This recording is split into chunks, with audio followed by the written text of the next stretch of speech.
നമസ്കാരം, എൻ്റെ പേര് ഡോക്ടർ അഖിൽ തോമസ് ജേക്കബ്. ഞാൻ കോഴഞ്ചേരി മുത്തൂറ്റ് ക്യാൻസർ സെന്ററിലെ സർജിക്കൽ ഓങ്കോളജിസ്റ്റാണ്. ഇന്ന് നമ്മൾ സംസാരിക്കാൻ പോകുന്നത് ഗർഭാശയമുഖ ക്യാൻസറിനെ പറ്റിയാണ്.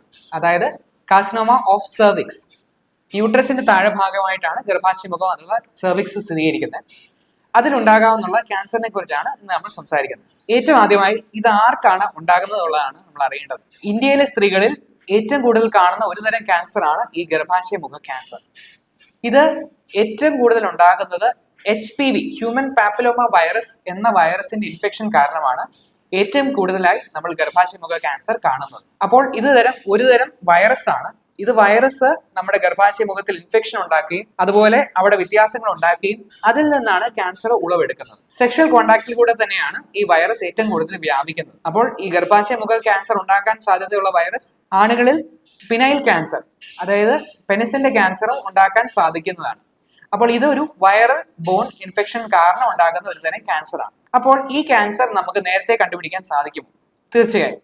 ഗർഭാശയമുഖ ക്യാൻസർ നേരത്തെ കണ്ടുപിടിക്കാനായി വേണ്ടി നമുക്ക് പാപ്സ്മിയർ എന്ന ടെസ്റ്റ് ചെയ്ത് നോക്കാൻ സാധിക്കുന്നതാണ്. പാപ്സ്മിയർ കൂടാതെ ലിക്വിഡ് ബേസ്ഡ് സൈറ്റോളജി എന്നുള്ള ടെസ്റ്റ്, അതായത് യോനി മുഖത്തിൽ നിന്ന് നമ്മൾ സ്വാബ് ഒരു ടിഷ്യൂ ഒരു സാമ്പിൾ എടുത്തിട്ട് അത് നമ്മൾ പരിശോധനയ്ക്ക് അയക്കുകയും അതിനായിട്ട് ക്യാൻസറിന്റെ വ്യത്യാസമുണ്ടോ എന്ന് നോക്കുകയും ചെയ്യാൻ സാധിക്കുന്നതാണ്. അതിൽ പല രീതിയിലാണ് അതിനെ ക്രമീകരിക്കുന്നത്. അതിന്റെ ക്ലാസിഫിക്കേഷൻ പലതാണ്. High risk disease, low risk disease എന്നൊക്കെ പറഞ്ഞ് പല രീതിയിലാണ് അതിനെ ക്ലാസിഫൈ ചെയ്യുന്നത്. അതനുസരിച്ചാണ് അതിന്റെ ചികിത്സയും തീരുമാനിക്കുന്നത്. അപ്പോൾ ഈ ചേഞ്ചസ് ഉള്ള സ്ത്രീകളിൽ, ഗർഭാശയമുഖത്തിൽ ക്യാൻസർ ഉണ്ടാകാൻ സാധ്യതയുള്ള അണുക്കളുള്ള സ്ത്രീകളിൽ നമുക്ക് ടെസ്റ്റ് ചെയ്ത് നോക്കി നമുക്ക് HPV ഇൻഫെക്ഷൻ ഉണ്ടോ എന്നും കണ്ടുപിടിക്കാൻ സാധിക്കുന്നതാണ്.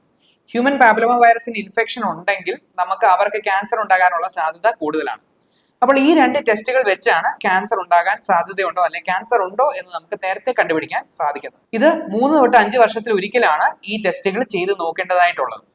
അപ്പോൾ ഇങ്ങനെ ടെസ്റ്റ് ചെയ്ത് നോക്കി ക്യാൻസർ ഉണ്ട് എന്ന് സ്ഥിരീകരിക്കുകയാണെങ്കിൽ അടുത്ത് നമ്മൾ ചെയ്ത് നോക്കുന്നത് ഇത് എത്രത്തോളം ഉണ്ടെന്നുള്ളത് മനസ്സിലാക്കാൻ വേണ്ടി നമ്മൾ പരിശോധിച്ച് നോക്കും, ക്ലിനിക്കലി പരിശോധിച്ച് നോക്കും. അതിനോട് കൂടെ തന്നെ നമുക്ക് കോൾപോസ്കോപ്പി എന്ന ടെസ്റ്റ് ചെയ്ത് നോക്കാം. അതൊരു ക്യാമറ പോലുള്ള ഒരു ഉപകരണം വെച്ച് നമുക്ക് ഈ ഗർഭാശയമുഖം കാണുകയും അതിൽ അസുഖം എത്രത്തോളം ഉണ്ടെന്നുള്ളത് മനസ്സിലാക്കുകയും സാധിക്കുന്നതാണ്.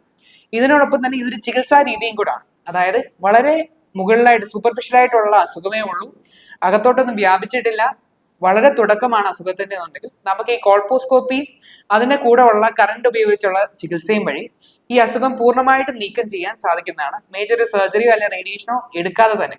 അപ്പോൾ ഇതിൽ ഏറ്റവും അനിവാര്യമായിട്ടുള്ളത് നേരത്തെ കണ്ടുപിടിക്കുക എന്നുള്ളതാണ്. അപ്പോൾ കോൾപോസ്കോപ്പിയും നമ്മൾ ക്ലിനിക്കൽ പരിശോധനയ്ക്ക് ശേഷം നമുക്ക് ചെയ്തു നോക്കാൻ സാധിക്കുന്നത് MRI സ്കാൻ പോലുള്ള ടെസ്റ്റുകളാണ്. അതായത് ഈ യൂട്രസിനകത്തോട്ടോ അല്ലെങ്കിൽ യൂട്രസിന്റെ സൈഡിലോട്ടോ സെർവിക്സിന്റെ സൈഡിലോട്ടോ അസുഖം വ്യാപിച്ചിട്ടുണ്ടോ എന്നുള്ളത് അറിയാൻ വേണ്ടി നമുക്ക് MRI സ്കാനോ CT സ്കാനോ ഒക്കെ ചെയ്ത് നോക്കാൻ സാധിക്കുന്നതാണ്. അതിനോടൊപ്പം തന്നെ ബാക്കി എവിടെയെങ്കിലും വ്യാപിച്ചിട്ടുണ്ടോ എന്ന് അറിയാൻ വേണ്ടിയുള്ള മറ്റ് സ്കാനുകളും ചെയ്തു നോക്കും. ഇങ്ങനെ നമ്മൾ നോക്കിയതിനു ശേഷം വേറെ ഒരിടത്തോട്ടും വ്യാപിച്ചിട്ടില്ല, യൂട്രസിനകത്തും അല്ലെങ്കിൽ സെർവിക്സിനകത്ത് മാത്രമേ ഉള്ളൂ, സൈഡിലോട്ട് അതായത് നമ്മുടെ ഇടുപ്പെല്ലിന്റെ സൈഡ് വരെ പോയിട്ടില്ല, കടലകളിലൊന്നും അസുഖമില്ല എന്നുണ്ടെങ്കിൽ നമുക്ക് അത് ചികിത്സിച്ച് പൂർണ്ണമായിട്ട് നീക്കാൻ സാധിക്കുന്നതാണ്. ഗർഭാശയമുഖ ക്യാൻസറിന്റെ ചികിത്സ ഏറ്റവും പ്രധാനമായിട്ട് സർജറിയും റേഡിയേഷനുമാണ്.